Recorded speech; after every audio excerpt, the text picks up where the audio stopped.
হয়, আমি বৰ দুখৰ বিষয় এটা পাইছোঁ। এতিয়া আমি 71 চনতে ইয়াত অহা যোৰহাট জিলাৰ পৰাই ককিলামুখৰ পৰা আহি ইয়াত ভোট দি আছোঁ অতদিনে। এইবাৰনো কি লাগিলে আমাৰ এইডোখৰ ঠাই গোলাঘাট ডিষ্ট্ৰিক্টলৈ লৈ গুচি গ'ল আৰু বিভিন্ন অজুহাতত পৰিছোঁ আমি এতিয়া, কাৰণ আমি ভোট দিয়া অধিকাৰো এতিয়া হেৰুৱাইছোঁ যেন লাগিছে। আজি 4 দিনমানৰ আগতে এই কথাখিনি আমি বহুতকে জনালোঁ। ময়ো কেইবাজন মানুহক জনালোঁ এই কথাখিনি। ঊৰ্ধ্বতম কৰ্তৃপক্ষলৈ এই ব্যৱস্থাটোৰ কথা গম পালে তেওঁলোকে যে আমাৰ ইয়াত প্ৰায় 20 ঘৰ মানুহৰ ভোটাধিকাৰ সাব্যস্ত কৰা অধিকাৰটোকে নাইকিয়া খৰ্ব কৰিছে। প্ৰায় 80-90জনমান মানুহৰ নাম অহা নাই 20টা পৰিয়ালত। গতিকে অতি দুখৰ বিষয়। আমিতো বিদেশী নহয়, আমি নিজৰ ইয়াতে আমাৰ নিজৰ গাঁওখনৰ ৱাৰ্ডটোত যিটো ভোটাৰ লিষ্ট তাত একেবাৰে 80ৰ পৰা 99 মানে গৃহ নম্বৰবিলাক আছে, তাৰ মাজৰখিনি নাইকিয়া হ'ল। এতিয়া আকৌ আজি শুনিবলৈ পাইছোঁ যে এই নহতীয়া গাঁৱৰ আমাৰ কাষতে লাগি থকা 8 নং ৱাৰ্ডেই হয়, তাতো কেইবাজন মানুহৰ নাম নাই।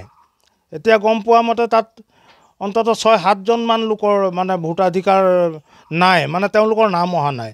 গতিকে বৰ ডাঙৰ বিপদত পৰিছোঁ আমি। 2 তাৰিখে ভোট পালেহিয়ে। গতিকে এই ৰাইজসকলে কেনেকৈ নিজৰ গণতান্ত্ৰিক পদ্ধতিৰে যিটো মৌলিক অধিকাৰ, এই ভোট দিয়া অধিকাৰটো কেনেকৈ সাব্যস্ত কৰিব, তাকে লৈ আমি বহুত চিন্তান্বিত।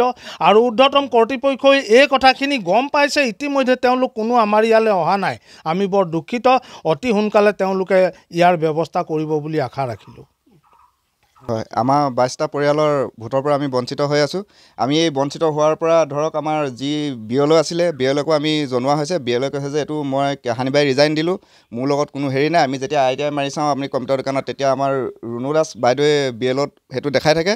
আৰু যদি এতিয়া নতুন এজন বিএলঅ' আহিব বুলি সেইদিনা আমি গম পাইছোঁ যে নতুন যদি বিএলঅ' আহিব ভালেই।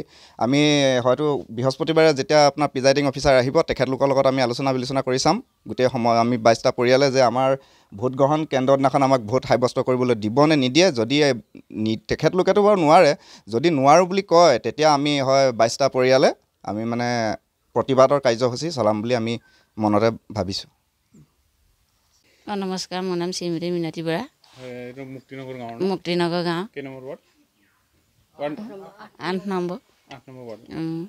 কি হ'ল আপোনালোকৰ গাঁৱত ভোট 22টা পৰিয়াল? আগৰ পৰা ভোটটো দি আহিবলৈ পাইছোঁ, এতিয়া মুঠতে ভোটটো দিবলৈ পাব লাগিব। আপুনি আপোনাৰ ৰেচন কাৰ্ড আছে নাই? আছে আছে। আৰু আপোনাৰ অৰুণোদয় পায় নাই? অৰুণোদয় নাপাওঁ আমি।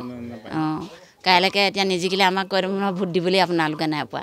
যোনেই জিকক যোনেই নিজিকক বাৰু ভোটটো দিবলৈ চিন্তাটো হৈছে। এতিয়া ভোটটো দিবলৈ পাব লাগিব। ভোটটো দিবলৈ নাপালে আমি বৰ্জন কৰিম বুলি আৰু কি কয় ৰাইজে। আৰু 22 ঘৰ মানুহ আমাৰ ভোটটো দিবলৈ পাব লাগিব। 22 ঘৰলৈ বেছিও হ'ব পাৰে। গোলাঘাট জিলাৰ গমাৰি ব্লকৰ বেকাজান ক শাখাৰ বিশেষত সমাগত গাঁও পঞ্চায়তৰ এই অন্তৰ্গত আজি কেইদিনমানৰ আগতে আমাৰ ভোটাৰ লিষ্টত আমি নাম লিখি থাকোঁতে চিঠিবিলাকত নাম নাই 22টা পৰিয়ালৰ। গতিকে 22টা পৰিয়ালৰ নাম নাথাকিলে আমি গোটেই মানুহখিনি মানে চিন্তাৰ বিষয় হৈছে।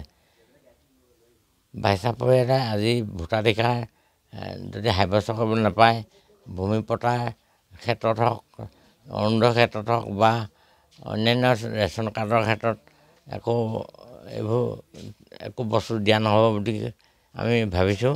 গতিকে নাপাওঁ। গতিকে আমি বাংলাদেশীটো নহয়, বাংলাদেশত বোলে গুচি যাম। গতিকে আমি খিলঞ্জীয়া মানুহ হৈ যদি আমি নাপাওঁ, আমি বৰ দুখৰ বিষয়।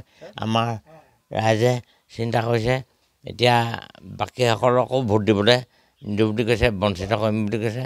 গতিকে তাত আমাৰ ঊৰ্ধ্বতম কৰ্তৃপক্ষৰ যিসকল প্ৰিজাইডিং অফিচাৰ, পুলিং অফিচাৰ আহিব বা ছেক্টৰ অফিচাৰ আহিব, তেওঁলোকে আমাক কিন্তু দোষাৰোপ কৰিব নোৱাৰিব। তেওঁলোকে আমাক দোষাৰোপ কৰিলে তেওঁলোকো দোষী সাব্যস্ত হ'ব লাগিব লগতে। গতিকে চিন্তাৰ বিষয় এইটো। তেওঁলোকে নিজৰ ভোট তেওঁলোকৰ নাম নাই অহা বুলি আমাৰ নাম নোহোৱাৰ কাৰণে তেওঁলোকে ভাবি ল'ব লাগিব।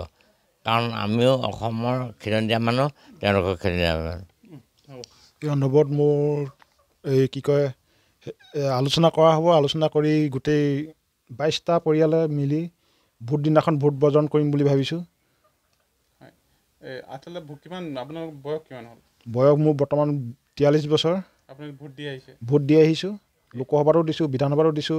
এতিয়া নতুনকৈ গোলাঘাটত অন্তৰ্গত হোৱাৰ পৰা এই পঞ্চায়ত নিৰ্বাচনত ভোট দিবলৈ নাপাম, নাম অহা নাই।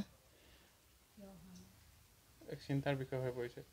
এইটো চিন্তাৰ বিষয় হৈ পৰিছে। গাঁৱৰ ৰাইজে কি কৈছে?